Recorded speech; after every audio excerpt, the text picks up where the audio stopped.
के हक की बात में आज उस रिपोर्ट को हम दिखाने वाले हैं जो उस तबके के लोगों के लिए होगी जिन्हें सदियों तक समाज ने अलग अलग नामों और पहचान के खांचे में बांटकर देखा है।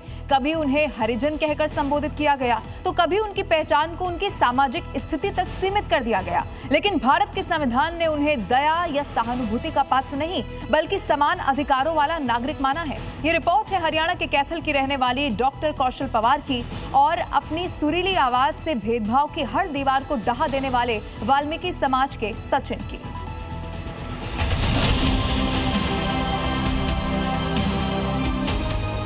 भारत का संविधान आर्टिकल 14 सभी को समानता का अधिकार देता है। आर्टिकल 15 जाति के आधार पर भेदभाव को रोकता है। आर्टिकल 17 छुआछूत को अपराध मानता है और आर्टिकल 21 सम्मान पूर्वक जीवन का अधिकार देता है।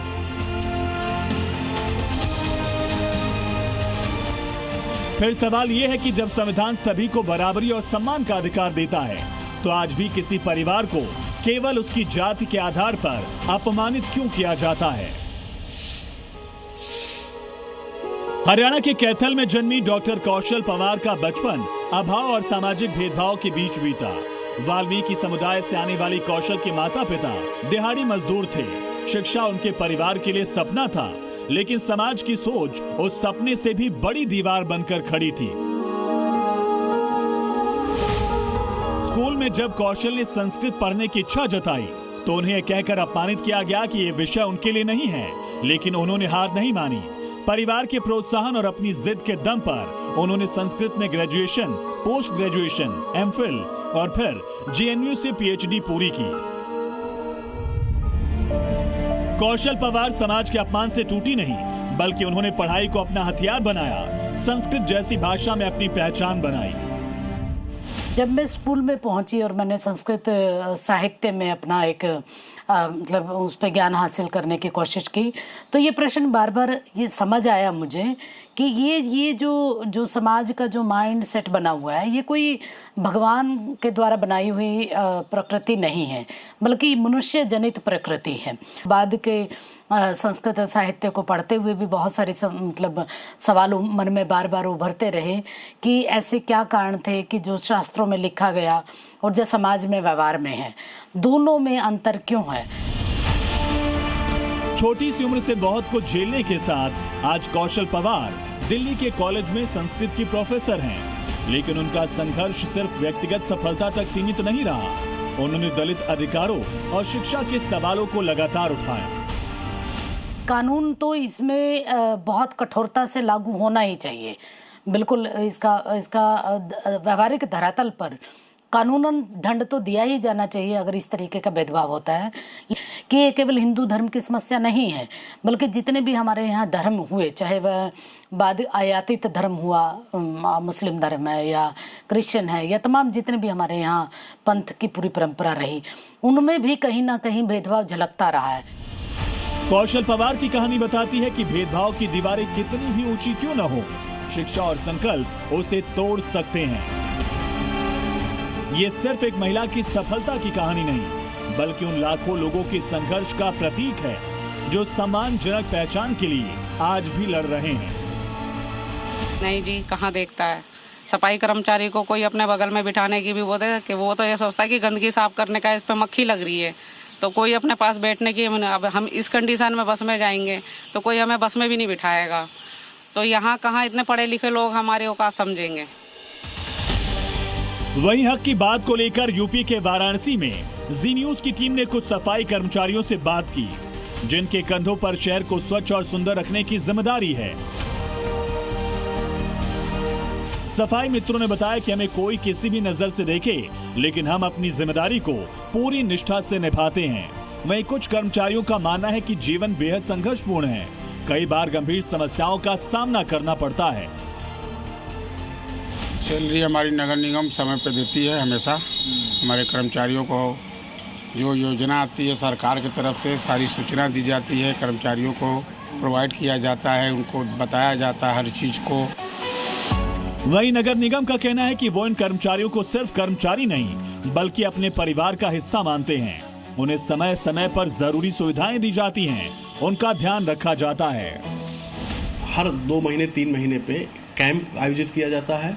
इन कैंपों के माध्यम से जो सरकार की योजनाएं हों, चाहे आयुष्मान कार्ड बनवाने की बात हो, चाहे उनको प्रधानमंत्री आवास योजना के अंतर्गत जो भी लाभ दिया जा सकता हो, या उनके कोई ऋण वितरण के संबंध में कुछ हो, या उनके स्वास्थ्य से संबंधित कोई स्वास्थ्य संबंधी परीक्षण का हो, तो नगर निगम वाराणसी के द्वारा नियमित रूप से सफाई, हमारे जो मित्र हैं, सफाई मित्र हैं, इनको नियमित रूप से ये कैंप लगा करके इनको लाभान्वित किया जाता है, जिसमें इनके परिवार के लोग भी आते हैं, इनके बच्चे के लोग भी आते हैं, और साथ में इनको जागरूक भी किया जाता है।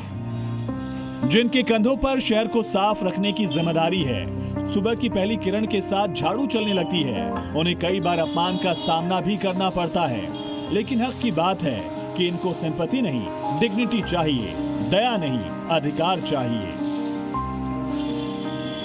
मैं बहुत चिढ़ता था जब मेरे मम्मी पापा किसी को बाबूजी कह के बुलाते थे, किसी अफसर को, लाइक बैंक मैनेजर हो गया, ठीक, बैंक का कोई अफसर हो गया, उनको बाबूजी कहकर संबोधित करना मुझे नहीं पसंद। आप सर बोलो ना, रिस्पेक्ट में आप सर बोलो, बाबूजी क्यों बोल रहे हैं, उनके आगे हाथ क्यों जोड़े। मशहूर गायक सचिन कुमार की कहानी उन लोगों के लिए आईना है जो संघर्षों से घबराकर अपना मिशन अधूरा छोड़ देते हैं।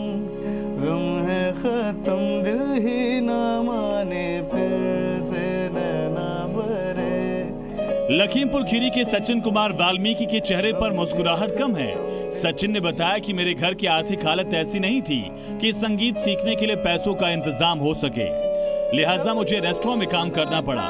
लोहिया भवन में मैंने झाड़ू पोछे का काम किया। एक बार तो ऐसा हुआ कि उनके पास 50 रुपए कम पड़े तो उन्हें संगीत पाठशाला से निकाल दिया गया। बच्चों को बहुत ही गरीबी से पाला है, रात रात रिक्शा भी चलाए हैं, दूसरे की मजदूरी भी किए हैं,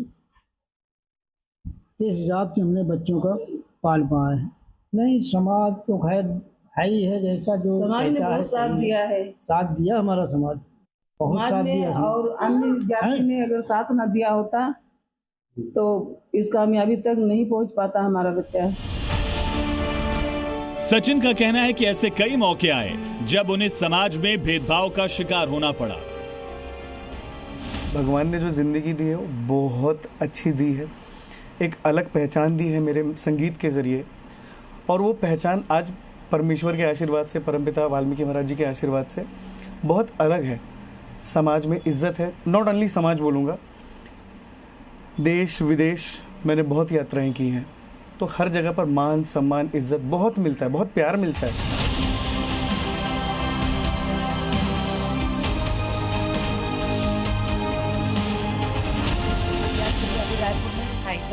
भेदभाव और सामाजिक असमानता के बीच से निकलकर प्रोफेसर बनने तक का कौशल पवार का ये सफर साबित करता है कि अवसर मिलने पर प्रतिभा किसी पहचान की मोहताज नहीं होती।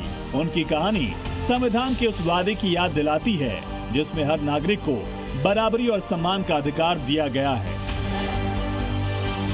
ब्यूरो रिपोर्ट, जी मीडिया।